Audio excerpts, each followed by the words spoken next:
Yeah. All right. So welcome everyone. I just want to welcome to today's training, Coaching for Leaders with Shurson, no T. And then so just thank you. I know you guys are opening your libraries today. Today's California, the grand day of opening. So I know some of you might have to hop off. That is totally fine. The link to the recording will be posted on our website. So before we get started, I'm just going to ask you to put yourself mute unless you're talking, just for the feedback purposes.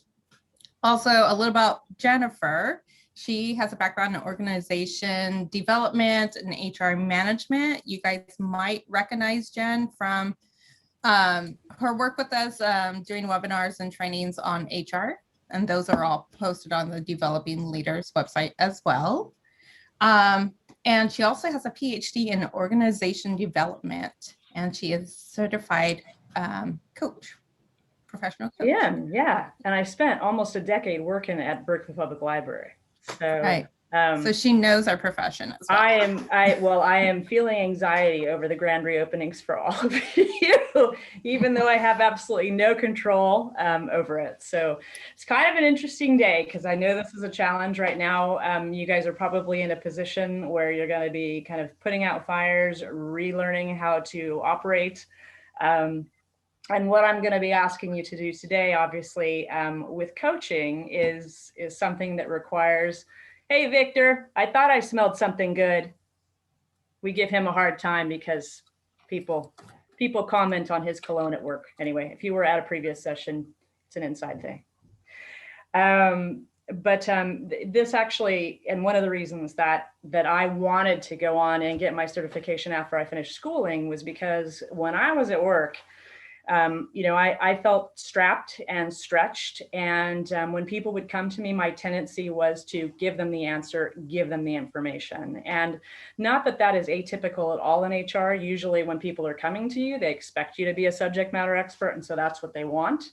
But there were definitely opportunities when people would come and they were facing challenges, whether it was a relationship with another coworker, or something maybe in terms of their professional development, et cetera, where if I had made a point to deliberately take the time, I could have taken a different tact and empowered them in a way that they were able to kind of find their own answer, find their own direction kind of from within. And that really is what coaching is about. So I'm not going to tell you that it's a quick, easy solution. The quick, easy solution is if you know the answer, you give the answer. But I mean, we've heard that, what is it that, you teach a person, you give a person a fish they eat for a day or a meal. If you teach them to fish, right, they will have sustenance forever. That's kind of the idea of coaching, is this idea of empowerment, self-exploration, and that people actually have within them the answers and the solutions they're looking for.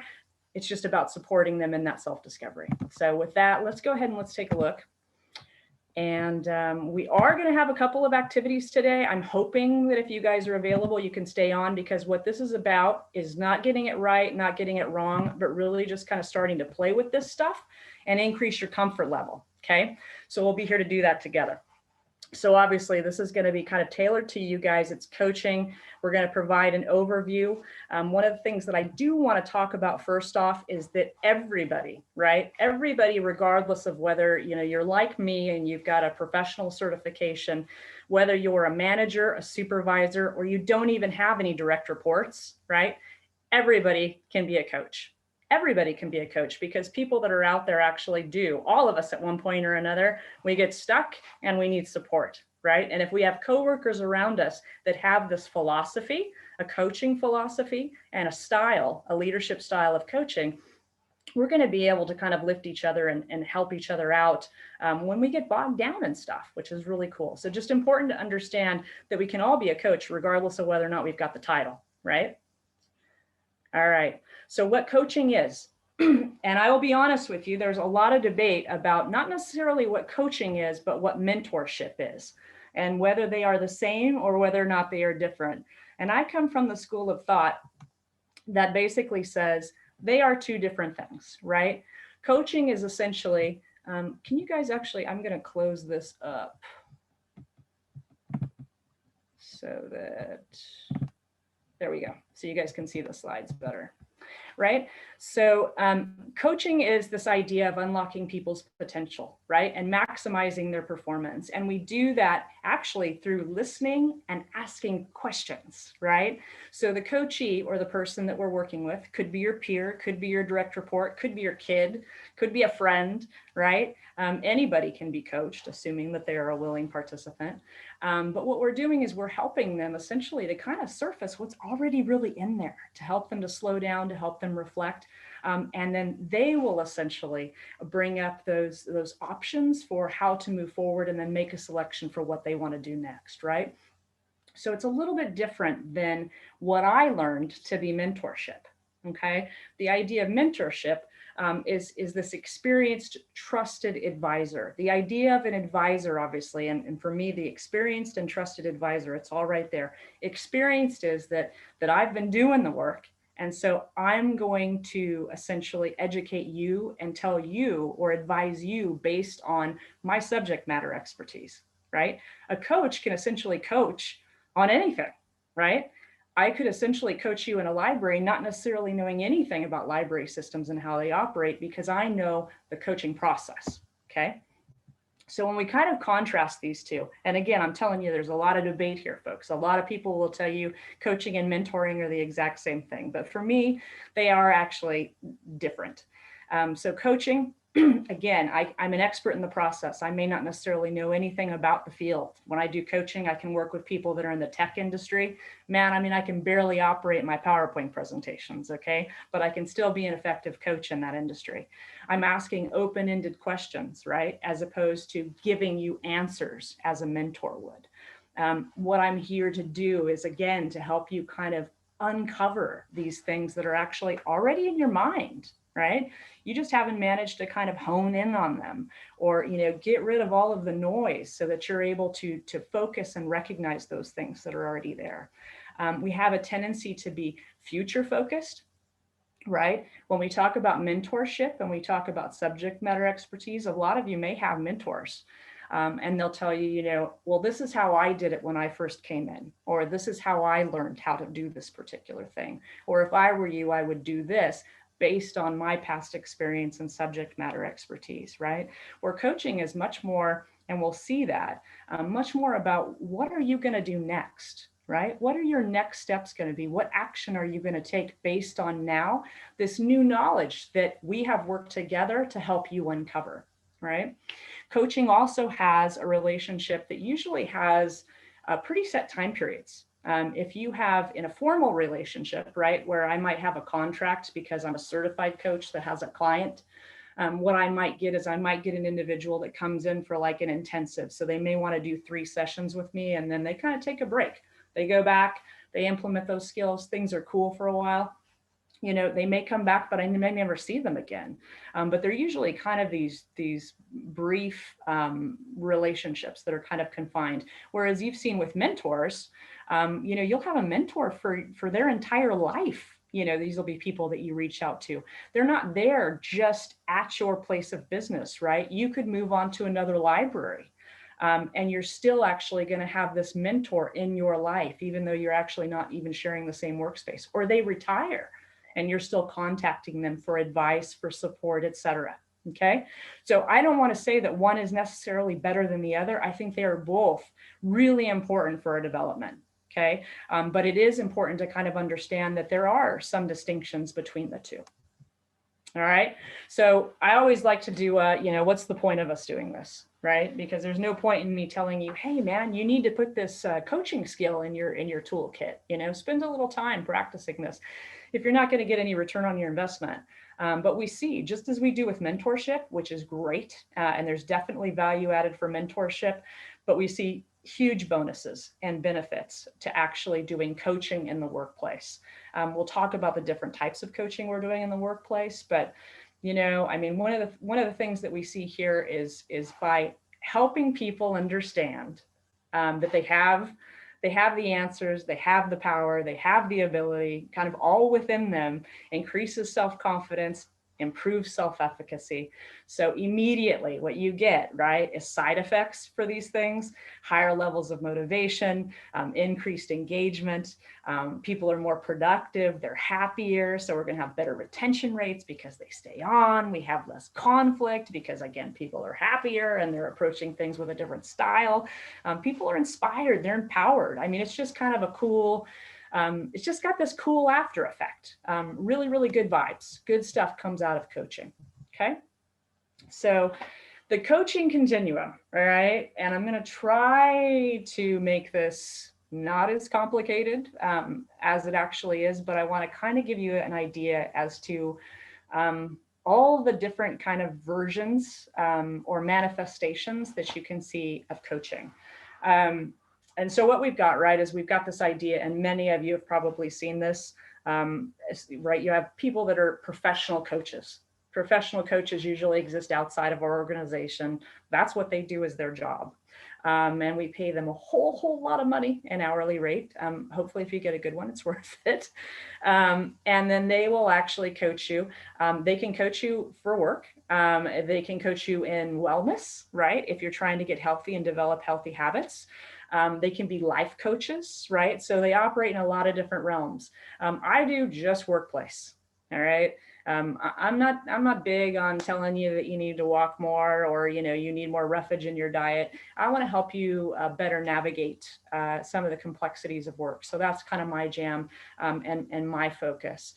So we've got the professional coach that usually exists outside of your organization, and some bigger, I mean, really wealthy, you know, Fortune 500 companies and stuff. They may actually have these folks internally that you can have access to, but usually, you know, whether you're a public, private, academic library, probably don't have the resources for that. So most of us are going to see these outside of our organizations.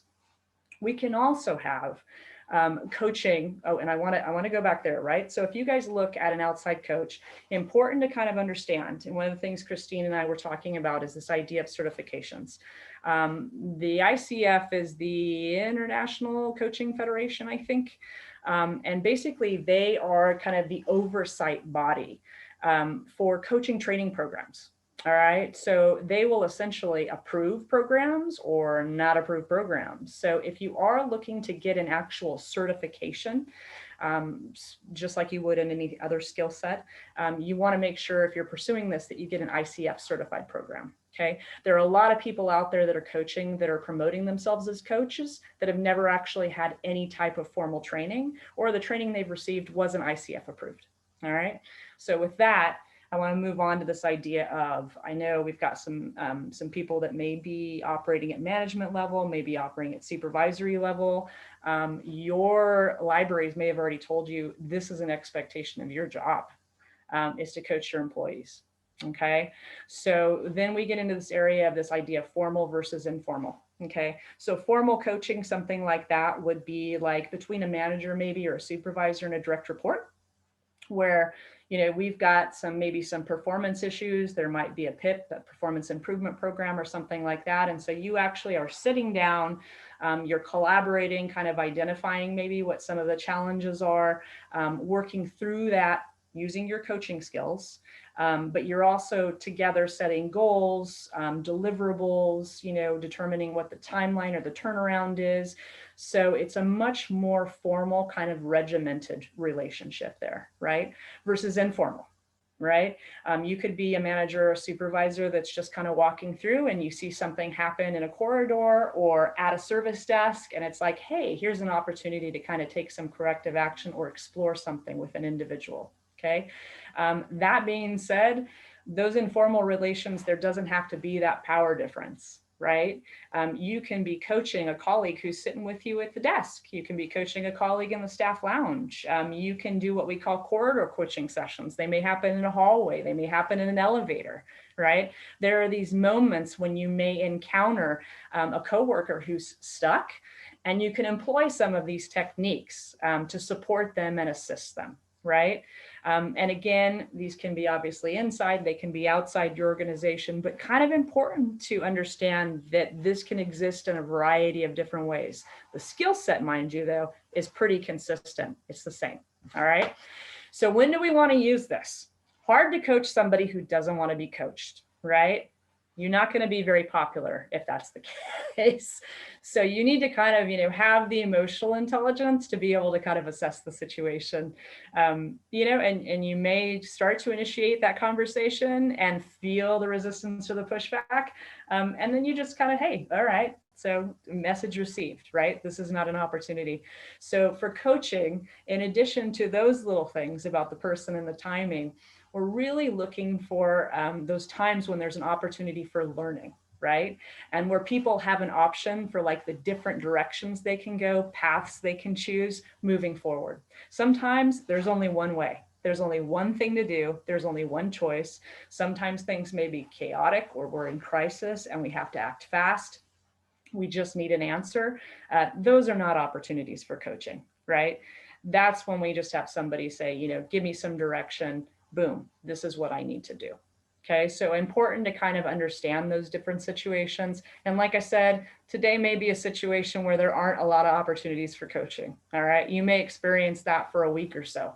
I'm hoping that your openings go much more smoothly than that. But if you find yourself putting out fires, the coaching opportunities, they may be what we call kind of retroactive, in the sense that you're kind of looking back and saying, these are some things that we could have done differently. All right. So areas of coaching. I know I talked about this idea of, wellness and life coaches, but within workplace coaching, what we're looking at here is we basically kind of focus on areas of skills, performance, and development. Okay. And so skills is kind of when we look at, the micro version versus the macro. Skills would be maybe like, I know Cheryl's done a lot of training with you guys on core kind of foundational skills like communication, conflict resolution, right? Those are skills. All right. How we actually put those together and operate as part of our job, that's when we're kind of stepping back again and looking at a bigger picture in terms of our work performance. All right. And then if we take a step even further back and we look at development, we're looking beyond the execution of just the tasks associated with our job. And we may look at career development. We may look at personal development. We may have individuals that we've looked at, like Maslow's hierarchy of needs, and this idea of self-actualization, and becoming, and that can be under the umbrella of development. Most of the work that you guys are going to be doing in the workplace is going to be skills and performance, right? Rarely do we see, especially when we're looking internally, not working with certified coaches, we won't really be doing a lot of developmental coaching. So fear not. Right? Doesn't need to get heavy. And obscure. So I had asked you guys, and I'm hoping that I know with everything that's been happening that you guys actually had time to do the assessment. But Daniel Goleman, and I think you've been exposed to him as an author too. He's one of my favorites because I did my dissertation and a lot of my work in emotional intelligence and empathy development. And so he is one of the theorists that's come up with his categories of leadership styles. Now, keep in mind, we have other people that say there are 3 leadership styles. You've probably seen, the laissez-faire and the authoritative, and there are a few different models here. But I like Goleman's. It's a little broader, and I can relate to it. I've seen all of these different styles. The important thing to understand here is that when you guys look at these, we're not saying that any are good or any are bad. The important thing is when we talk about like situational leadership, you need to be able to, based on the situation, the timing, what it is that's happening, the parties that are involved, in order for you to effectively navigate that, you need to know which one of these styles is appropriate to employ at that time, right? What's going to give you the best outcome? So I'm not going to go over each one of these individual styles, because obviously what we're doing today is we're focusing on the coaching style. Okay, so when we look over here to the far right, coaching style, we're again future focused, right? Looking at the development, as opposed to do this, do as I do as I have done, maybe with a mentor. It's more like try this. There's some experimentation. There's room to falter, lack of criticism and judgment. We're looking at, people that have a skill set and a desire to develop others, to express empathy.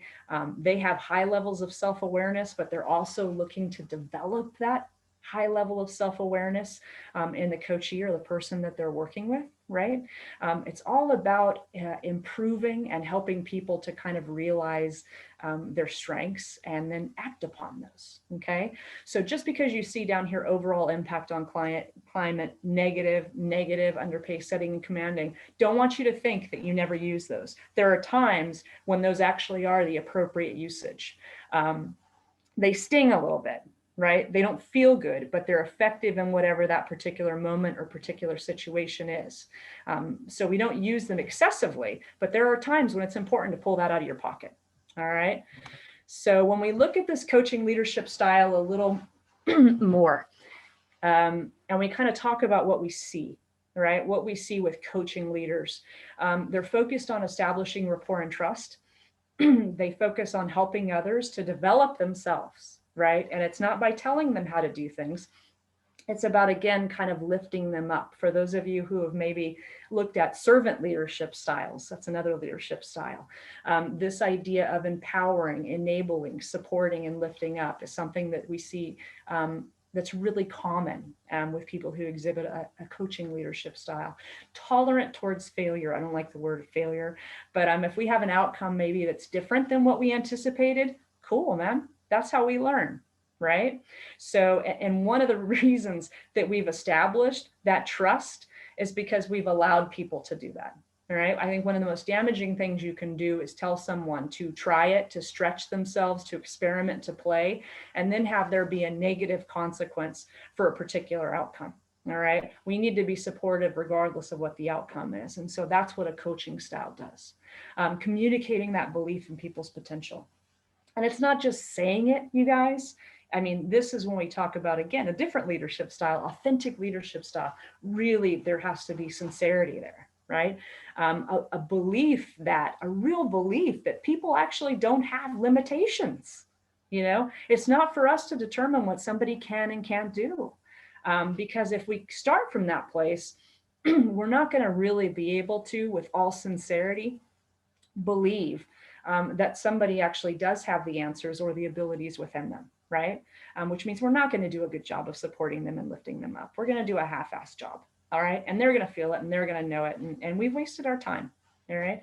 And then obviously this idea of regular and accurate feedback is something that's pretty consistent with a coaching leadership style. All right. So with that, I'm a little bit curious for those of you who actually had an opportunity to do this assessment. The assessment that I gave you, because a lot of them we have to pay for. Goldman's in particular, I think, is a 54 or 56 item, and it's great. But we would have had to pay for it actually to provide it to you. So this was kind of a loose online version that was developed by a PhD student that was pretty good, that actually gave you kind of an online result. And I'm a little curious as to whether anybody completed this and whether you were surprised. And I will tell you that, I mean, personally, my coaching, every time I take this, and I probably do it a couple times a year, I find that the numbers, right, in terms of my score, my coaching style will go up, but I'm strong in other areas as well. I'm not so good, obviously, in terms of the visionary. And I'm not so good in terms of the commanding and the pace setting, because I have a tendency to be more of a democratic leader. So, I mean, I will share that about myself, but I'm curious as to what people's results were and whether or not there were any surprises. Anybody who wants to take themselves off mute and share or put something in the chat that Christine can relay out to all of us.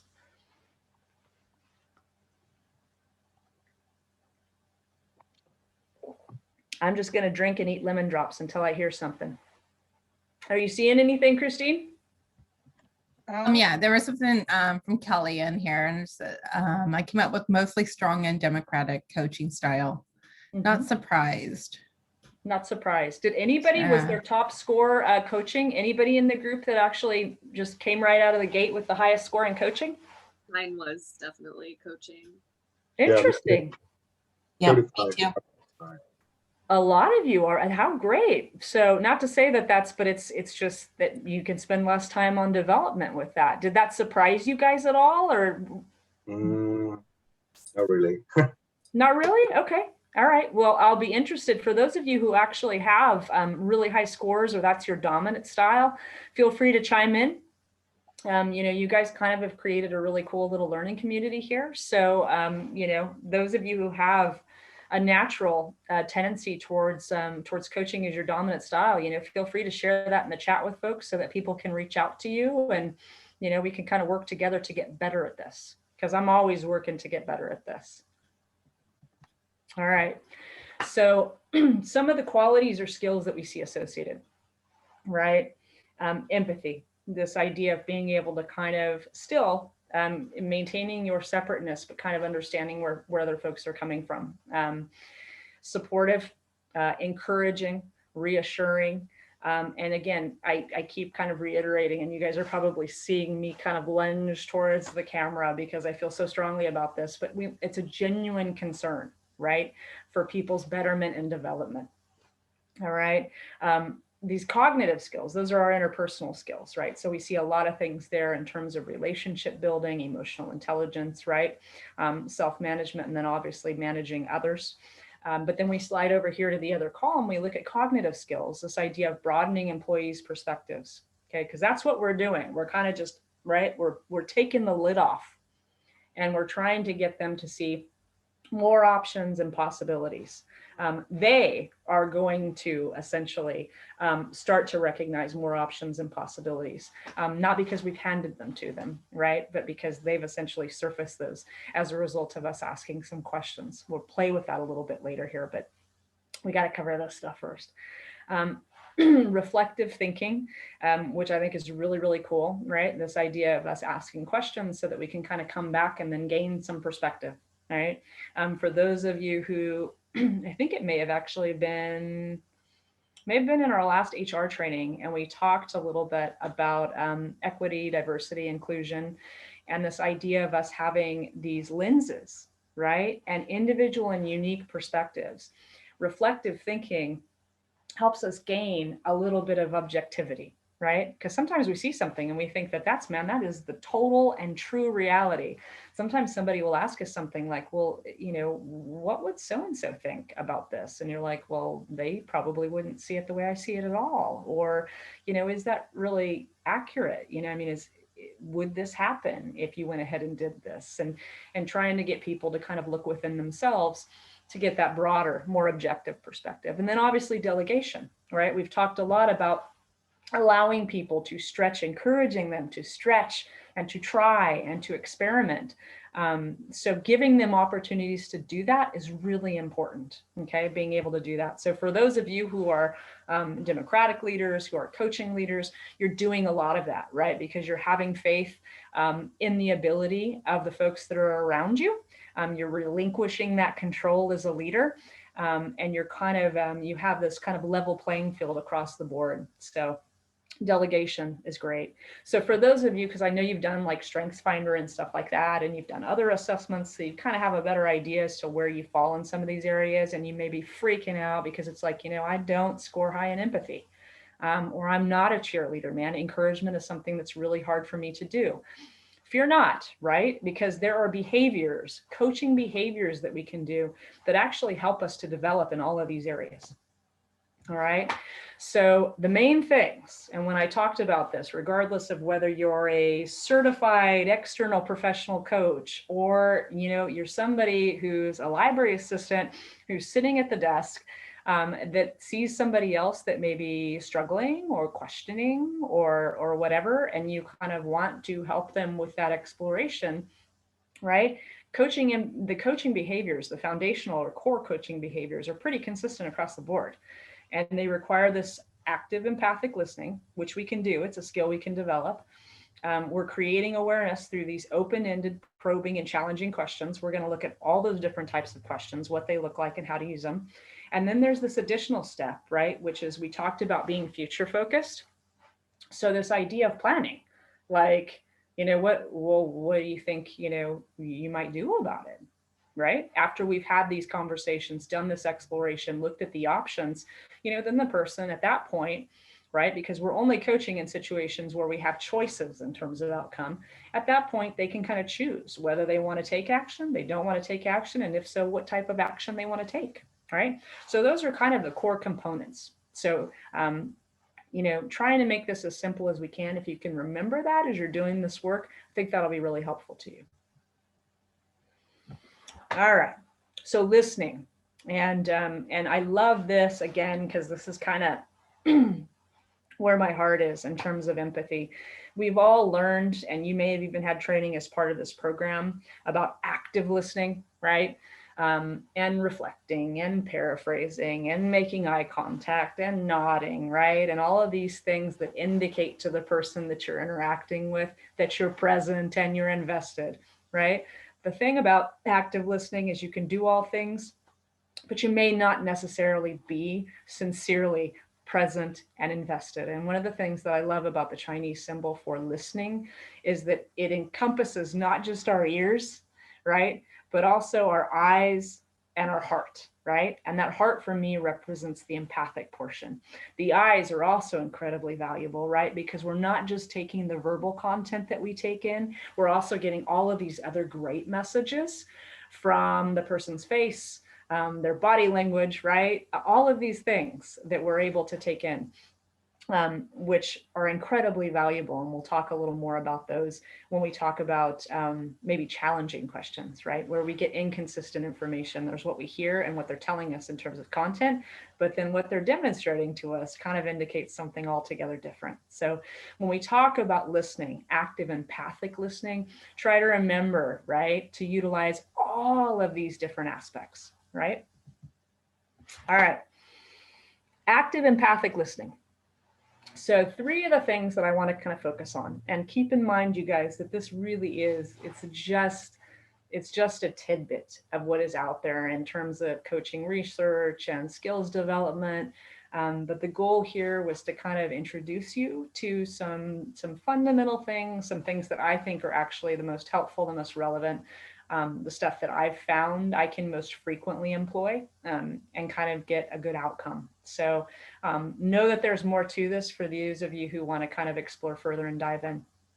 So paraphrasing is, you guys are familiar with that. That's that brief recap, right? So you're kind of doing that summarizing and giving back to them what they've told you. You can do this in your own words. You can do this in the language or words that the employee or your coworker has given you. All right. It kind of depends on maybe what you're most comfortable with. And then you can also feel them out for maybe what's working and what's not. Do they feel like you're just parroting back if you're using their exact language? Or is that something that's actually helpful? I've had people that I've worked with where I've tried to use my own language to paraphrase. And even though I think the meaning is the same, they will tell me, no, what I actually said was this word. And they want it actually verbatim back to them. So kind of keep in mind that there might be some individual differences in need there. And it's fine to just course correct as you go, right?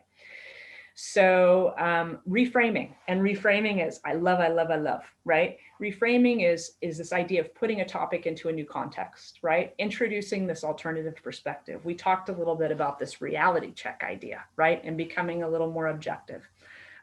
So a lot of us right now, right? You guys in particular, I know you're taking on a lot of new things. One thing that I often got pushback on, great relationships in terms of mentor relationships, especially between more senior staff and then new trainees that I had coming in, right?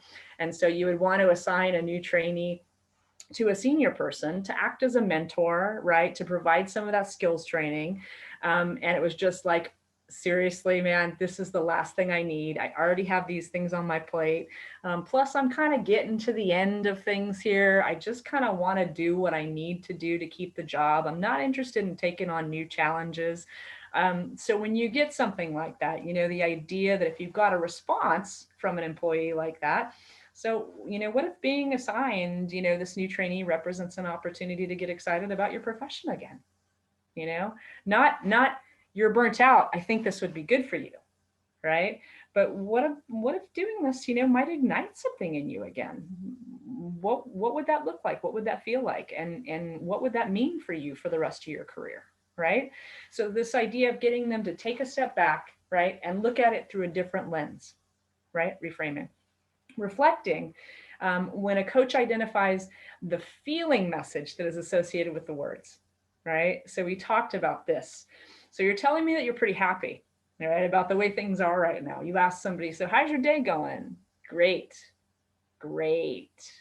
You're like, okay, you're telling me that it's really good, but I'm kind of picking up on you that maybe something is not going particularly well. I'm sensing some apprehension, okay? So just kind of understanding that when we listen, right, with our ears, our eyes, our heart, you may receive conflicting messages. And as a coach, we're going to use reflective questions and clarifying questions to kind of figure out what exactly is going on there.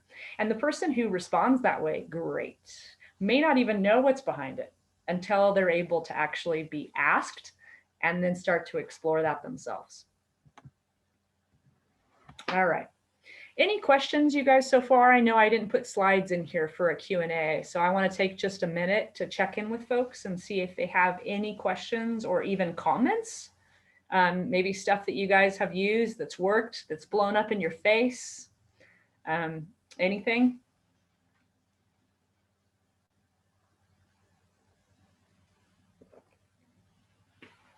I have a quick question. Yeah, Rachel, yeah. Can you coach yourself? You absolutely can coach yourself. Yeah, and I'm gonna give you a model. In fact, we're gonna do the grow model today, and but yeah, absolutely, you can do self coaching. You can do it on the fly in the moment. I'm not gonna say it's not challenging. You need to, you essentially what you're doing is you're having a dialogue. You're having an internal dialogue is what you're doing, right? Because there are two voices and two perspectives that are being represented within this one individual. So, it's easy to do nowadays. People don't even think that you're loony anymore because most of us have an earpiece in and they assume that we're hands-free on our Bluetooth. But yeah, you can absolutely coach yourself. And then like I said, the grow model is really great. And I'll give you a resource for that. You can walk through that in terms of, if I have a particular goal, how do I kind of flesh that out? How can I explore what my options are? What potential, challenges there might be, how I overcome them, where are the resources? You can absolutely coach yourself. Yeah. Very good question. So basically it's a moment of self-reflection. Absolutely. Yeah. Very, very true, Victor. It's a moment of self-reflection. Yeah. And asking some of these things, you can use these same questions during this internal dialogue, right? So it's kind of like, okay, I'm feeling this way. Where did that come from? What do I think set it off? Am I, and I would do this a lot too, am I feeling this way right now because of maybe a particular behavior from another person that triggered it? Or am I having this really strong response because maybe I haven't eaten, I didn't sleep well last night? Christine knows I got a new puppy, so both of those things are true for me right now. And then the clarifying questions, so, what's going to happen if I do act on this particular thing? Or, what if I just leave it alone and I don't address it? What's that going to mean for me?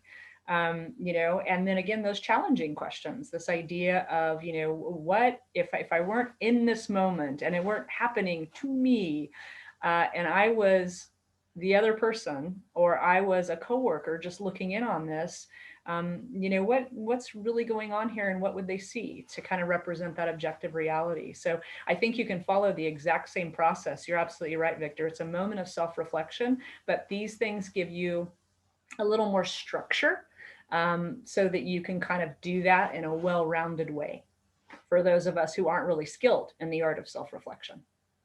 Yeah, but really good, you guys. Yeah, good question, good observation. All right. Oh, we didn't look at these. So open-ended questions, okay? One of the big things about coaching, we do not ask closed-ended questions, which are basically any question that can be answered yes or no. Okay, because what we're trying to do, right, is to get people to essentially kind of give us a response that then, they kind of again hear it come out, and they're listening to that, and that's going to cause further explanation, we get a yes, no, and the conversation is actually already over. So one of the ways, and it's difficult for me because I typically do ask yes or no questions.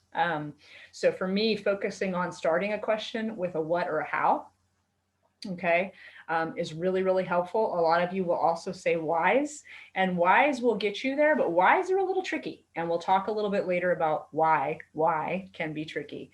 But what's and hows are great. And so it just takes a moment, you know, when you think about questioning and you're going to ask something, if you know that the answer is going to be yes or no, just think about how you can reconfigure that particular question to make it a what or a how. Okay. Clarifying questions. These are really important, right? And we do this when we do active listening, hopefully too, is when somebody says something, we don't say, yeah, I understand, or nod. If you really don't get something or it's incomplete, and there's no problem with that, you want to get clarification, what does that mean to you? Okay, well, let me see if I'm clear about what you just said. I'm not sure that I'm understanding that, can you tell me more? Or, this is what I'm hearing from this, am I on the right track? And that is a yes or no question, but it allows us to clarify, whether or not we actually are capturing the meaning, right, of what the person is trying to get across. Okay. Probing questions are the ones that dig a little bit deeper, right? We're looking there for cause and effect relationships. When I was giving the example of like, whoa, how did I end up here? Was it something someone said and I responded to it?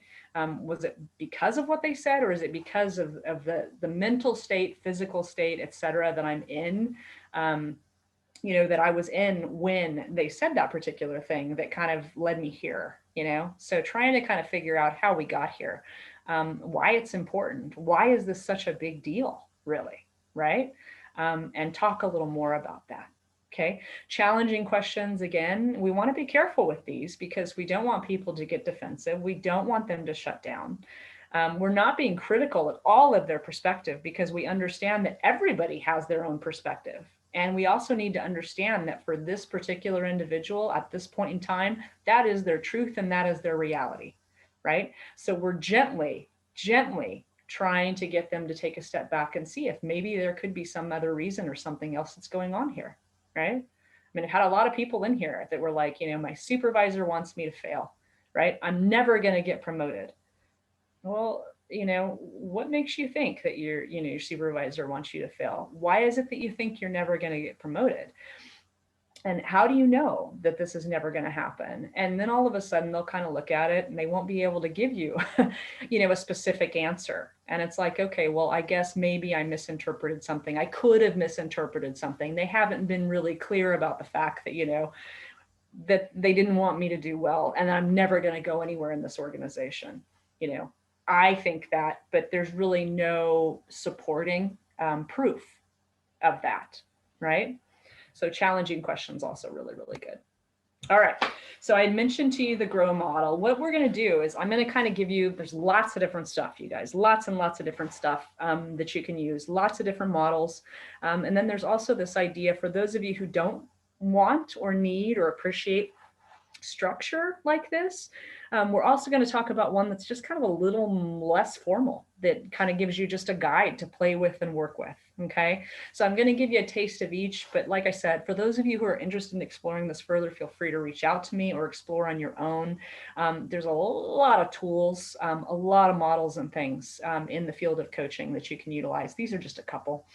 The GROW is really popular, has a tendency to be focused around goals, but you can use it just as easily with challenges, right? When you talk about a challenge, your goal is to overcome the challenge, right? So really it all kind of becomes goal oriented in the end. So I find the GROW model to be pretty relevant. All right. So the GROW model, obviously the acronym, the G here is the goal. What is it that you want to achieve? So kind of try to put this into some context. So say we've got a teen librarian, all right? I've got a teen librarian who's looking to increase attendance, right, at their after school kind of programming and stuff. And not just necessarily increase the number of folks, but say she wants to, have a more diverse group maybe than what we've seen previously. Try to tap some different areas of the community, get some different, I don't know, we'll call them young people, get some different young people to actually kind of come in to our spaces and, utilize our facilities and access the different resources that we have. So say that's our goal. That's what we want to achieve, right? What's the reality of the current situation? That's something that we need to explore. So that's something that you would ask. And, the individual, you might say, so, what's going on currently with, with your after school kind of teen program? And, and they say something like, well, we have a chess club. Say, okay, cool. So, and what else? Oh, we have a chess club. Okay. So, what's the attendance like at your chess club? Well, I started out with, like 10 people and now I'm down to the same 2 kids pretty much every week. Okay. All right. So that's the reality of the situation, right? It sounds like maybe we're providing a limited number of options and attendance is not really great. So what are some things that we might want to do, right? What are some ways that you think you might be able to kind of achieve this goal of getting some more kids in here, young people, and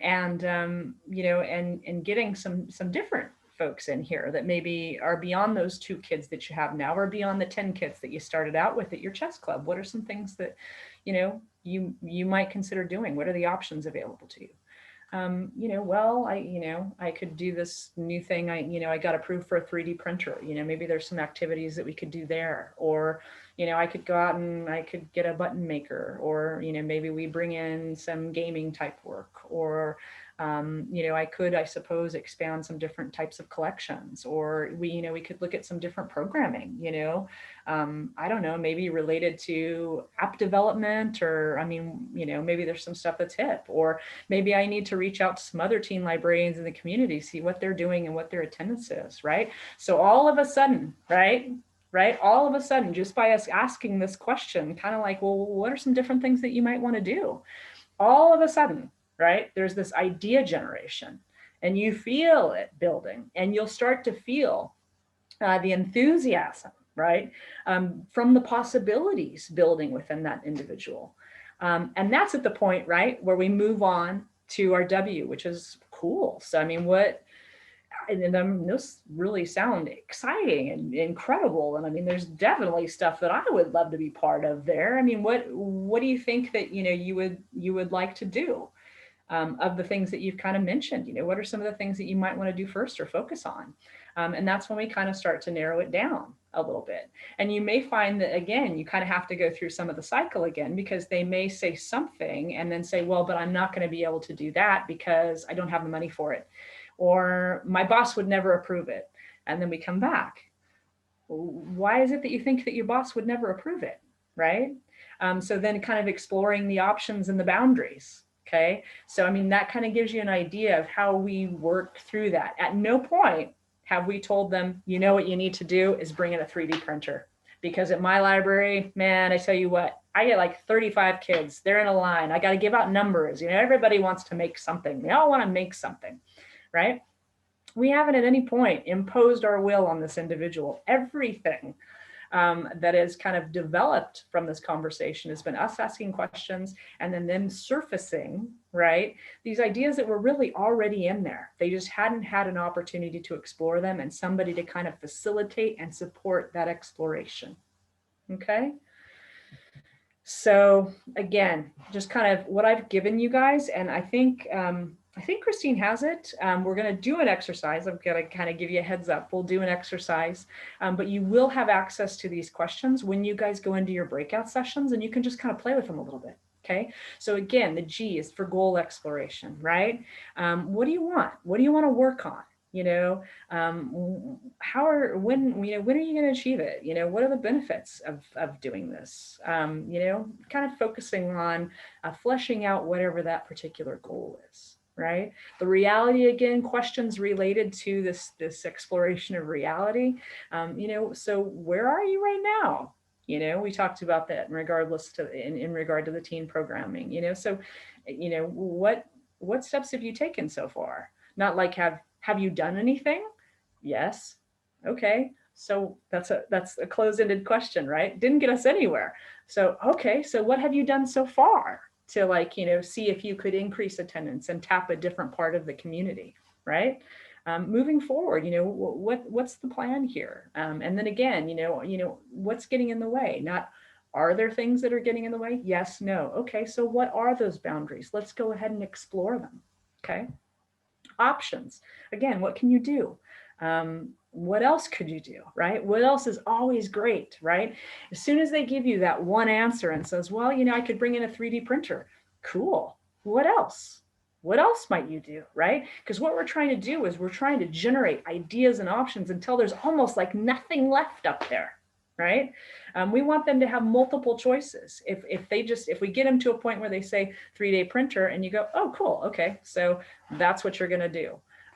It's not really an option. It's kind of like the decision has already been made because there's only one alternative to choose from, if that makes sense for folks. So kind of keep digging and see what else folks can come up with. And you'll find that some folks will hit a wall really quickly. They'll hit a wall really quickly. You'll say, you know, what else do you want? What else do you want? I had a coach once that was like, and what else? And it was just like, I can't come up with anything else. And she's like, okay, great. So let's explore what you've come up with so far. So people will hit a wall. All right. All right. And then what will you do? And I want to talk to you guys just a little bit about this because this one can be a little bit sensitive in terms of your power relationship. Right? So, you know, you could essentially be coaching your boss, right? What will you do? And asking them to kind of come up with maybe a timeline and deliverables and things like that might be a little inappropriate at that point, okay? Depends on your situation, all right? Sometimes it may be enough just to help them generate those options, and then they can take it from there, all right? For other individuals, the will may be really important because you want to hold them accountable. You want to actually put a plan together, help them to develop a plan to move forward. They may need that from you. Otherwise, they may just have developed all these great ideas and then not know what to do with them. So they're just as stuck as they were before, okay? So you need to kind of think about whether or not they need that next step when you look at the GROW model or any type of coaching. Okay, whether it ends with just the idea generation and then you kind of send them off into the world to do great things, or if they need that additional support from you to come up with a plan for execution. Okay, and you can always ask them that. You can always ask them, hey, you know, do you think it would be helpful to you? You know, do you want to talk about what you might do next? And again, that's a closed-ended question, which is fine because they'll say, yeah, you know, I think that would be helpful to me, or no, I think I've got it from here. If yeah, it would be helpful to me, then say, okay, so what are you thinking in terms of next steps? What might you want to do first, right? All right. So common pitfalls. You can see by the backdrop, there are many, and do not fear them. Do not fear them, okay? We will make these mistakes. I can tell you, I still make these mistakes, and it's fine. It's just understanding that when we engage in these certain things, we're not necessarily at our most effective when we're coaching, right? The world is not going to end. We're not damaging these individuals by engaging any of these particular behaviors, okay? It just means that we're not necessarily at our best, right? As coaches. Closed questions, okay? If all we're doing is asking closed questions, we kind of limit the opportunity for that person to do the exploration that they need to be doing. Right? Assuming answers with your questions, right? Like you should, don't you, you know, you should probably talk, well, it's closing question too, but I'm just thinking you should probably talk to your boss about this before doing it, right? Not good, right? Because we're actually telling them what we think they should be doing. And that's not what being a coach is all about. Thinking trap, the perfect question, right? And this is one, there are a couple on here that are really common for me. The thinking trap is one of them, which is this idea of if I could just come up with that one question, I'll see it in their face and it'll be like this aha moment, right? That's not, because we're not driving or we're not conducting the train, folks. Okay, it's important to understand that we really are just following their lead and supporting them in whatever direction they go. So we can't know what the perfect question is because we don't know what the answer is. We don't know what the perfect answer is or the right answer is. That's one of the coolest and most freeing things about coaching, is that they really are dictating the direction that we go. Okay, we're just helping them to do it. Rambling or stacked questions. This is one of mine because I am uncomfortable with silences. So I will ask a question and then there's no response, no immediate response. And I mean, it may be a second or 2 seconds, there's no response. And I ask the question a different way and ask the question a different way. Those are rambling and stacked questions, right? And after we've done that, 2 or 3, we've asked the same question 2 or 3 different ways without giving them an opportunity to respond. They're completely unclear about what it is you're even trying to get at that point, right? So try to avoid rambling or stacked questions. If you put something out there and you're like, oh man, that didn't come out right, or that wasn't what I was intending to ask, just leave it out there. See what their response is. You'll have an opportunity to course correct again if you want to after they've responded to that question, but don't stack your questions. All right. Interpretive questions, where we're actually, again, implying some sort of meaning. Rhetorical questions, where there actually is no answer that we're looking for. Neglecting to interrupt, right? When we have individuals where we want to allow them to respond, but when we're talking about paraphrasing, reframing, reflecting, right? Somebody goes on for 5 minutes. I'm not going to be able to accurately paraphrase what they've said. It's too much content. Okay. So at some point, if you have somebody that goes on and there's not a natural pause for you to insert yourself and engage in some of those questions we've talked about, you want to interrupt politely and just say, hey, could you hold on for just a minute? Because I know that you're telling me a lot. I want to make sure that I capture this correctly. So what you're saying is, what I'm hearing is, right? So you interrupt. And now I'm going to do it on you, turn it on its head. Interrupting too often is problematic, right? So total Goldilocks here. Okay, you've got to interrupt just the right amount. All right, and then the attack of the why.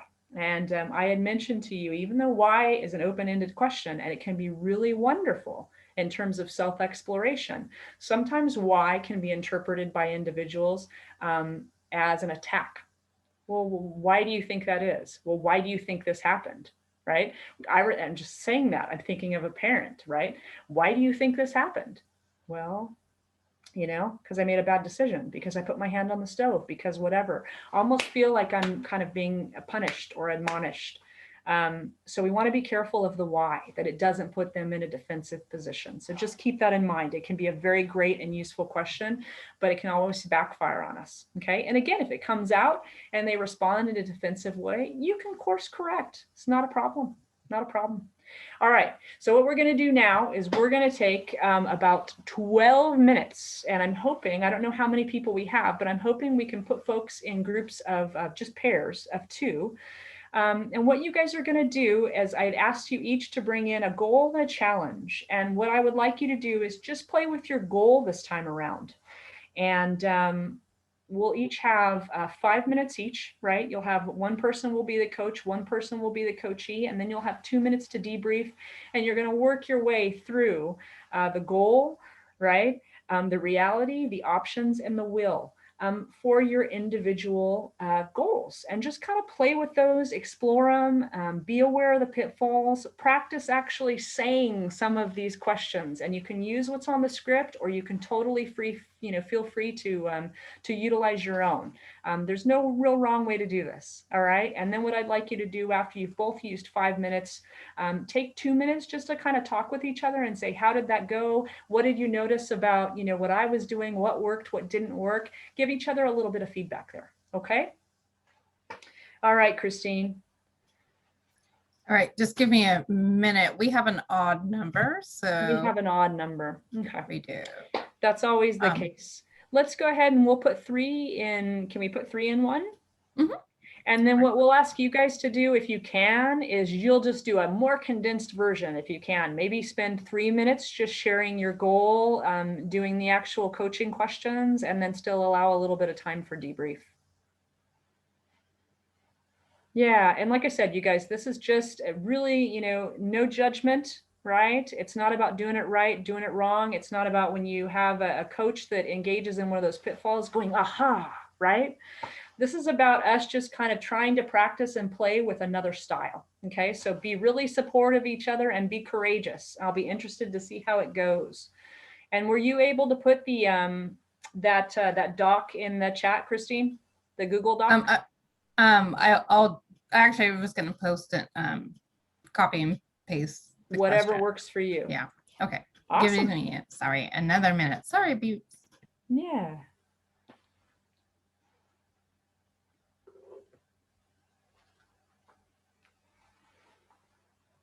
Any questions, you guys, before you go in? Devin, I noticed you relocated. Was it the microwave?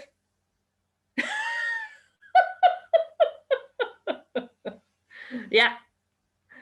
Just moving from unoccupied spot to unoccupied spot. In Good for you, man. You are a great example of flexibility, adaptability.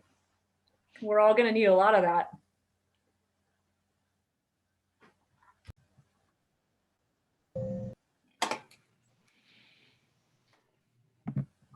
All right, gang. So everybody is back, and I know we're running a little short on time, so we're going to have an accelerated back portion here, but I want to take a minute just to check in with you guys. And if you want to take yourselves off of mute, and can we get some feedback from a couple of groups? How did that go for you? What was the experience like? I really liked it. Mahasan is a great coach. Good job, Mahasan. Hey, all right. Thanks. Excellent. Yeah. And I mean, for some of you, you may be just kind of realizing that you kind of have this ability to be effective here. So that's excellent. Some people are natural coaches. They really are. Anybody else that struggled a little bit, that it felt really foreign to them? We kind of encountered in our group that unless you had a problem that was like very defined and it was like there's a solution for it, it felt really nebulous going through the different steps and saying, like, how do I break this down to make it like actionable items? So that was kind of something that we encountered as we were going through and doing the different steps. It's like, oh well, like I kind of feel like I'm already on top of this. I've already got this handled. I see. Okay, so some of you may have come in with goals that you're already kind of a little further along on in terms of acting on them.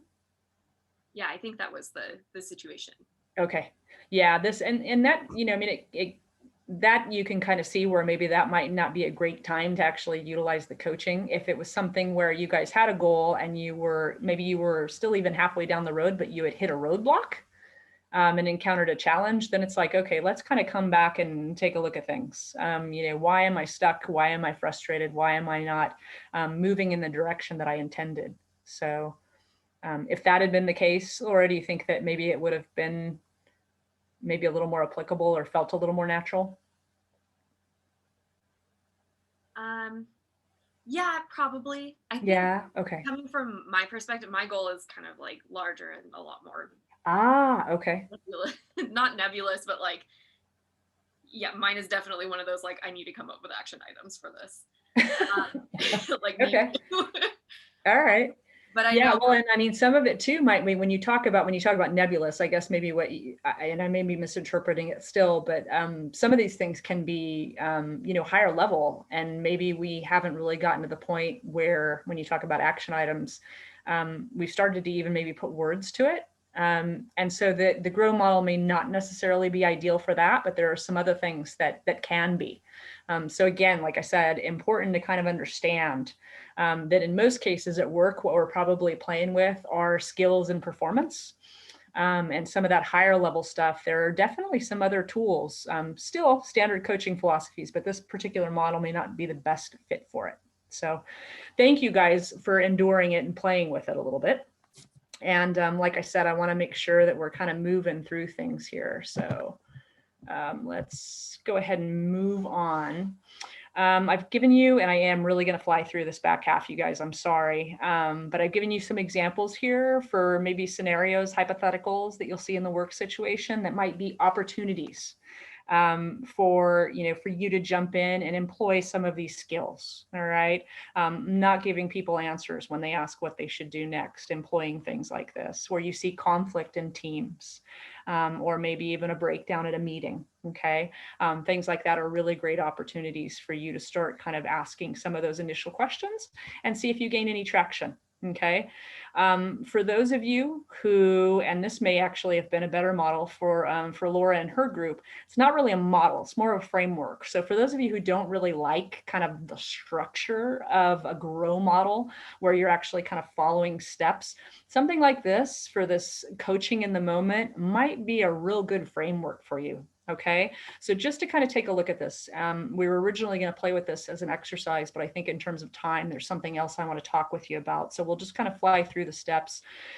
Getting curious, right, is again, I mean, you may see somebody at their desk and they're groaning or they're heavy sighs, or maybe you see somebody that's out, trying to create a display for June, LGBTQ plus month, and you see the hands on the hips and the dismay and the frustration. What's going on? It looks to me like, you're kind of concerned about this. Would you like to tell me more? And then just listening. Okay. That's really all it is. It's about keeping your eyes and your ears and your heart open, assessing what it is that's going on around you. And when you see opportunities where coaching might be needed and helpful, to be able to ask those initial questions, to broach the subject, and then listen, right? And then cat lovers wouldn't want to, neglect the dog lovers. Consider what's stuck, right? Look for those limiting assumptions and beliefs, right? We want to challenge those sorts of things. Okay.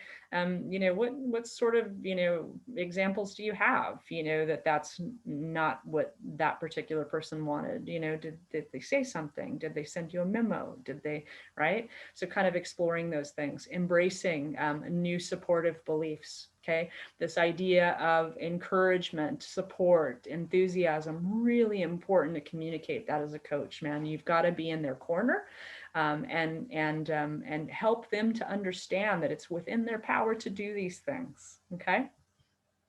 Igniting insight. I know this is totally aging me. Most of you probably, I don't even know if you know who Drew Barrymore even is, but she was actually a baby when she was in Firestarter. So this igniting insight, right, is inspiring the coachee to take action, right? A lot of times what people will come at when you give them a question is kind of like what's in it for me, right? To even go down this path. So this idea that you might be able to ask questions that can kind of demonstrate there might be some value here, right? For a lot of folks that I have a lot of overachievers that I've worked with in libraries that are really working on work-life balance, right? They're struggling. They're starting to kind of struggle in terms of their performance, and dropping balls is like not their thing, right? They've always been able to perform at the top of their game. They're taking on a lot and it's just too much, right? So to ask the question, what would work be like if you just didn't take that on right now, right? And to have them actually physically experience that, the physical relief of not having to do that, thinking about being able to get home to their friends, their family, their cat, their dog at a reasonable hour, right? For them to kind of recognize the benefit to them and the people around them, right? By posing particular questions, okay, can help you to get them to invest and inspire. Consider next steps. Again, we had kind of talked about this relationship dynamic, whether you're working with a peer, a boss, a direct report, may not be appropriate to do this last step in terms of considering next steps. But again, just going back here really quickly, okay, very, very loose skeleton, framework, structure, whatever you want to call it. If you don't like something like the GROW model, this is another real easy way to kind of find your way through these sorts of conversations, okay? Maybe not as structured, not as limited for folks. So as opposed to doing this particular activity, I just want to go with you really quickly over a coaching culture. Obviously, when we have a coaching culture, what we're talking about there is not just one or two individuals that are doing this. It actually starts to kind of infiltrate everything, right? Our leaders are believing in it. It's part of our mission statement. It's how we see it in our meetings. We see it in our training and development programs, our orientation. It just kind of becomes second nature, right? Us being able to have these sorts of conversations. Giving you some examples here of what being in a library that has a coaching culture looks like, right? Managing teams to help them develop, right? Relationships, these relationships start to come together without people actually being directed, okay? So we're not necessarily saying, hey, I've got a new hire, I'm gonna partner you up with so-and-so. And they go, ah. Or, hey, I need you to be a mentor to so-and-so. These things actually happen spontaneously, naturally, organically, because we recognize the value of doing it, right? And we're all looking for opportunities to help others to learn, okay? So that's what you're going to see. Some examples here of building a coaching culture. One of the ways that we can do that, and that provides us with a really nice segue to the next thing here, is using external coaches, okay? A lot of organizations may not have the funding for this, but there are a lot of coaches that'll do pro bono work. There are organizations that might do sliding scale, okay? But it's really great because one of the things you do is you start to have this experience. You can imagine if you guys did what you did and you presented in your groups that you were just working with in your pairs or your group of 3, and you were, together for, able to come back weeks, months together and focus on particular issues, challenges, goals, that you start to kind of develop muscle memory there in terms of being able to use these particular tools and skills. Using an external coach can also help you with that. And then you go back and you're able to model some of those behaviors in your own library, right? So this idea of, right, the W in the GROW model is the what will you do, right? Are you going to work on self-coaching, which is excellent? Are you going to look at pursuing an external coach, which is excellent? Are you going to start employing some of these coaching behaviors in your organization? Excellent. Are you thinking about maybe going back and talking to someone about what a coaching culture would look like and how you might be able to take first steps to start developing that within your own libraries? Okay. One of the things that we are going to offer you, Christine and Martine were actually kind enough, one, to do this particular webinar and introduce coaching, because I know it hadn't been part of the curriculum before. But one of the things that we are going to do for those of you who are interested is offer you one-on-one coaching sessions with me. If that's something that you're interested in doing. I've basically said that I'll dedicate 30 hours to the group. So obviously how we distribute that time is going to determine on how many of you actually express interest, but the focus would also be obviously be something related to your work, because that's kind of the realm that I work in. And if that's something that you want to do to kind of experience a more formal kind of contractual coaching relationship, we can definitely do that.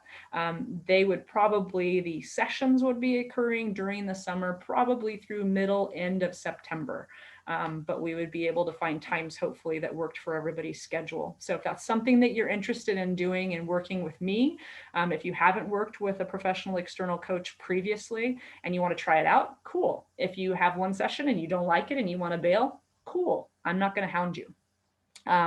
So this is just kind of about kind of trying something new. And if you find that it actually suits you quite well, or that this is something that you actually want to do, not necessarily just as a coachee, but be a coach yourself, that's something that we can talk more about too. Okay, so for those of you who are interested in doing that, you can go ahead and contact Christine.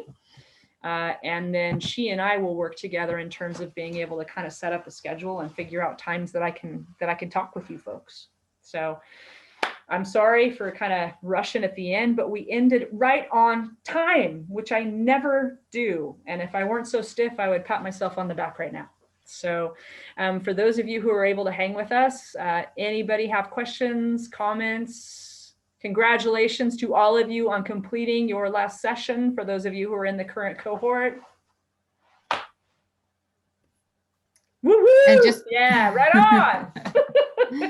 Hey, yeah, and I just want to answer Kelly's question. Yes, I will send the PowerPoints and the recording to everyone and post them on the website as well. Yeah, and there is also, I kind of did a modified resource list. This won't be what you typically get, but I've given you some additional coaching questions that just help with surfacing awareness, looking at next steps, exploring options. So you guys can continue to kind of increase your library, okay, to kind of find stuff that might suit you and different situations that you're in. And just please play with it and see where it goes. Yeah. Thank you guys so much for showing up and hanging out.